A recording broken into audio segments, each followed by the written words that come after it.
कालू कौवा अपनी पत्नी गोरी के साथ रहता था। गोरी कौवी पेड़ से थी। कुछ दिनों बाद गोरी कौवी ने एक अंडा दिया। कालू कौवा को बेटा चाहिए था, लेकिन उसमें से एक बेटी निकली। कालू कौवा बहुत दुखी हो गया। कालू, इस दिन का हमने कितने सालों से इंतज़ार किया। आज मेरी बेटी इस दुनिया में आई है और तुम मेरी तरफ मुंह पलटा रहे हो। क्या तुम्हें मेरी बेटी होने की बिल्कुल खुशी नहीं है? गोरी, इतने सालों बाद तुम माँ बनी हो, उसके बाद भी तुमने एक बेटी को जन्म दिया है। मुझे बेटा चाहिए था। कालू, तुम कैसी बातें कर रहे हो? इसमें मेरी क्या गलती है? अगर बेटी हुई है तो तुम्हें खुश नहीं होना है तो कोई बात नहीं। मैं बहुत खुश हूँ अपनी बेटी को लेकर। बेटी उनके घर में होती हैं जो बहुत खुद नसीब होते हैं। मैं बहुत नसीब वाली हूँ। भगवान ने मुझे बेटी दी है। तो ठीक है, तुम अपने बेटी को लेकर यहाँ से चली जाओ। मुझे ना तो तुम्हारी बेटी चाहिए और ना तुम। मैं यहाँ से जा रहा हूँ।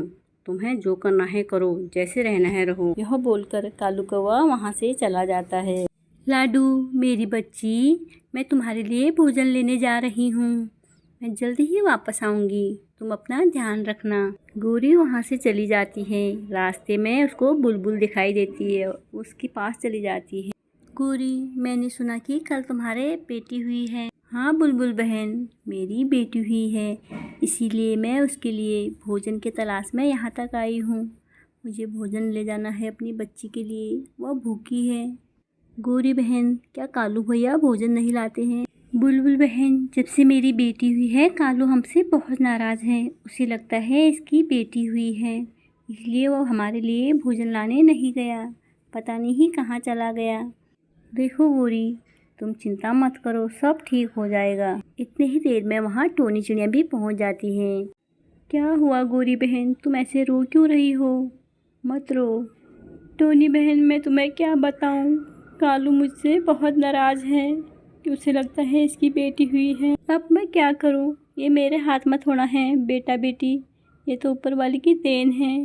मुझे बहुत खुशी है, मैं इतने सालों बाद माँ बनी हूँ, लेकिन वो बहुत दुखी है। उसने जब से बेटी हुई है हमारे लिए भोजन भी नहीं लाया और मेरी बेटी की तरफ देखा भी नहीं, और मुझे धमकी दे रहा है तू मेरे घर से बाहर निकल जा। मैं अपनी छोटी सी बेटी को लेकर कहाँ जाऊँ? और गुस्से में घर से निकल गया, पता नहीं कहाँ चला गया।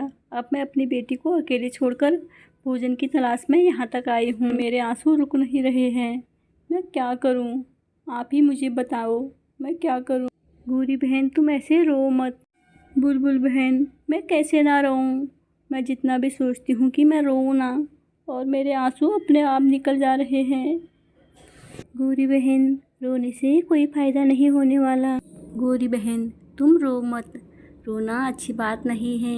अगर तुम कमज़ोर पड़ जाओगी तो तुम्हारी बच्ची को कौन देखेगा? बुलबुल बहन, ये आंसू उस कालू के वजह से आए हैं। मैं उस कालू को कभी माफ़ नहीं करूँगी, कभी माफ़ नहीं करूँगी। उसने मुझे रुलाया है। इतने सालों बाद मैं माँ बनी थी। गोरी बहन, तुम्हारे आंसू देखकर हमें भी बहुत बुरा लग रहा है, इसीलिए तुम रो मत।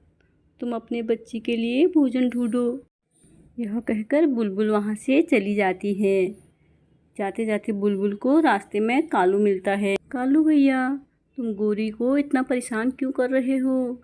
तुम्हें पता है वह माँ बनी है, उसके लिए भोजन क्यों नहीं ले जाते हो तुम? कालू भैया, तुम इतने साल बाद पिता बने हो, तुम्हें इस बात की थोड़ी सी भी खुशी नहीं है? कैसे बाप हो तुम?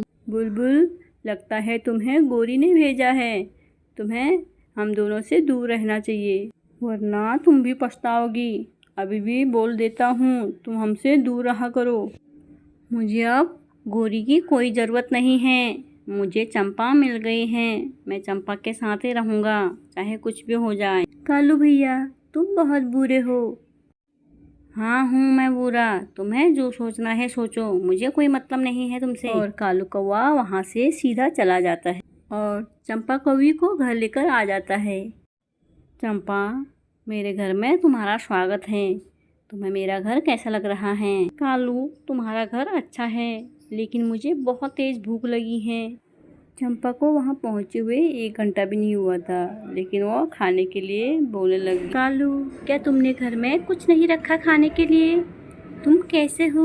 तुम्हें खाना रखना चाहिए घर पे। चंपा, तुम फिक्र मत करो, मैं तुम्हारे लिए खाना लेकर आऊँगा।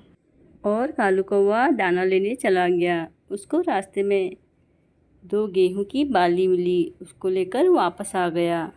घर आने के बाद उसने वो खाना चंपा के सामने रखा। चंपा ने बिना कालू को पूछे हुए खाना खा लिया।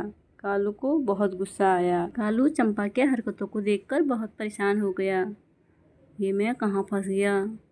ये भुक्कड़ को कहाँ से उठा कर ले आया मैं घर? इसने तो एक बार मुझसे भी नहीं पूछा।